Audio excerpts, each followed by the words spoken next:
Hi hello ನಮಸ್ಕಾರ. ನಾನು ನಿಮ್ಮ ಪ್ರಿಯ. ನಾನಿವತ್ತು ಮಾತಿನ ಬಗ್ಗೆ ಒಂದು ಸಣ್ಣ ಪಾಡ್ಕಾಸ್ಟು ಮಾಡಬೇಕು ಅಂತ ಇದ್ದೀನಿ. ನಾವು ಯಾರನ್ನೇ ಆಗಲಿ ಮಾತಿನಿಂದ ನೋಯಿಸಬಾರ್ದು, ಯಾರನ್ನು ಗದರಿಸಬಾರ್ದು. ನಮ್ಮ ಮಾತುಗಳಿಗೆ ಅಪಾರ ಶಕ್ತಿ ಇದೆ ಸ್ನೇಹಿತರೆ.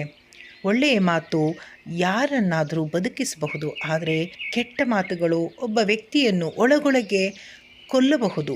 ದೇಹಕ್ಕೆ ಹೊಡೆತ ಕೊಟ್ಟರೆ ಗಾಯ ಕಾಣಿಸುತ್ತದೆ, ಆದರೆ ಮನಸ್ಸಿಗೆ ಹೊಡೆದ ಮಾತುಗಳು ಜೀವನ ಪೂರ್ತಿ ನೋವು ನೀಡುತ್ತದೆ. ಆದುದರಿಂದ ಮಾತನಾಡುವ ಮೊದಲು ಕೆಲವು ಕ್ಷಣ ಯೋಚಿಸಿ ಮಾತನಾಡೋಣ. ನಮ್ಮ ಮಾತುಗಳು ಇತರರಿಗೆ ಸಂತೋಷ ಕೊಡುವಂತಿರಬೇಕು. ನಮ್ಮ ಮಾತುಗಳಿಂದ ಹೆದರಿರುವವರಿಗೂ ಧೈರ್ಯ ಬರುವಂತಾಗಿರಬೇಕು. ನಾವಾಡುವ ಮಾತುಗಳಿಂದ ಪ್ರೇರಣೆ ಹಾಗೂ ಉತ್ತೇಜನ ಬಂದು ಜೀವನದಲ್ಲಿ ಸೋತು ನೊಂದ ಜೀವಗಳಿಗೆ ಹೊಸ ಹುರುಪು ಬರುವಂತಿರಬೇಕು. ಇಡೀ ವಿಶ್ವದಲ್ಲಿ ಅತಿ ಚೂಪಾದ ಆಯುಧವೆಂದರೆ ಅದು ನಮ್ಮ ನಾಲಿಗೆ. ನಮ್ಮ ನಾಲಿಗೆ ಎನ್ನುವ ಆಯುಧವನ್ನು ಒಳ್ಳೆಯ ಮಾತುಗಳಿಗೆ ಉಪಯೋಗ ಮಾಡಬೇಕೇ ಹೊರತು ಜೀವವನ್ನು ಕೊಲ್ಲುವುದಕ್ಕಲ್ಲ ಅಥವಾ ಬೇರೆಯವರನ್ನು ನೋಯಿಸುವುದಕ್ಕಲ್ಲ. ನಮ್ಮ ಜೀವನವನ್ನು ಸ್ವರ್ಗವಾಗಿಸುವುದಾಗಲಿ ನರಕವಾಗಿಸುವುದಾಗಲಿ ನಾವು ಮಾತನಾಡುವ ಮಾತಿನ ಮೇಲೆ ಅವಲಂಬಿತವಾಗಿ. ಸ್ವಲ್ಪ ಯೋಚನೆ ಮಾಡಿ ಸ್ನೇಹಿತರೆ. ಕರ್ಕಶವಾಗಿ ಕೂಗುವ ಕಾಗೆಯನ್ನು ನಾವು ಇಷ್ಟಪಡುತ್ತೀವೋ ಅಥವಾ ಇಂಪಾಗಿ ಹಾಡುವ ಕೋಗಿಲೆಯನ್ನು ಇಷ್ಟಪಡುತ್ತೀವೋ? ನುಡಿದರೆ ಮುತ್ತಿನ ಹಾರದಂತಿರಬೇಕು, ನುಡಿದರೆ ಲಿಂಗ ಮೆಚ್ಚಿ ಅಹುದಹುದೆನಬೇಕು. ಸ್ವಲ್ಪ ಯೋಚನೆ ಮಾಡಿ ನೋಡಿ ಸ್ನೇಹಿತರೆ.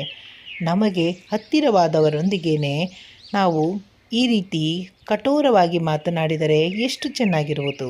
ಉದಾಹರಣೆ, ಗಂಡನು ಹೆಂಡತಿ ಮಕ್ಕಳು ಪರಿವಾರದಗೋಸ್ಕರ ಎಷ್ಟು ಕಷ್ಟಪಟ್ಟು ಮೈಯನ್ನು ದಂಡಿಸಿ ನೋಯಿಸಿ ಬೆವರು ಸುರಿಸಿ ದುಡಿದು ಬರುವವರಿಗೆ ಮನೆಗೆ ಬಂದ ತಕ್ಷಣ ಹೆಂಡತಿಯಾಗಲಿ ಮನೆಯವರಾಗಲಿ ಮಾತಿನಿಂದ ನೋಯಿಸಿದರೆ ಆತ ಹೊರಗಡೆ ಹೋಗಿ ಎಲ್ಲಿ ಅವನನ್ನು ನೋಯಿಸದೆ ಗೌರವ ಕೊಡುತ್ತಾರೋ ಅಲ್ಲಿಗೆ ಹೋಗುತ್ತಾನೆ ಅಲ್ಲವೇ? ಅದು ಮಾತ್ರವಲ್ಲದೆ ಅನೈತಿಕ ಸಂಬಂಧಗಳಿಗೂ ಇದೇ ಕಾರಣ, ಅಥವಾ ಕುಡುಕುತನಕ್ಕೂ ದಾಸನಾಗುವುದು ಮುಖ್ಯ ಕಾರಣ ಇದೇ ಆಗಿರುತ್ತದೆ. ಅದೇ ರೀತಿ ಹೆಂಡತಿಯು ಮದುವೆಯ ನಂತರ ತನ್ನವರನ್ನು ತನ್ನ ಬಂಧು ಬಳಗ ಎಲ್ಲರನ್ನೂ ಬಿಟ್ಟು ಗಂಡನ ಮನೆಗೆ ಬರುತ್ತಾಳೆ. ಗಂಡನ ಮನೆಯಲ್ಲಿ ಗಂಡ ಮನೆ ಮಕ್ಕಳು ಎಲ್ಲರಿಗೂ ತನಗೆ ಏನೆಲ್ಲ ಅವರಿಗೆ ಮಾಡಬೇಕು ಅಷ್ಟು ಕೆಲಸಗಳನ್ನು ಮಾಡಿ ಅವರನ್ನು ಪೋಷಿಸುತ್ತಾಳೆ, ಆರೈಕೆ ಮಾಡುತ್ತಾಳೆ. ಆದರೆ ಮನೆಯಲ್ಲಿ ಅವಳನ್ನು ಮಾತಿನಿಂದ ನೋಯಿಸಿ ಬೈದು ಹೀಯಾಳಿಸಿದರೆ ಅವಳು ತನ್ನ ನೋವನ್ನು ನೆರೆಯವರ ಬಳಿಗೆ ಬೇರೆಯವರ ಬಳಿಗೆ ಹೇಳಿಕೊಂಡು ತನ್ನ ದುಃಖವನ್ನೆಲ್ಲ ತೋಡಿಕೊಳ್ಳುತ್ತಾಳೆ.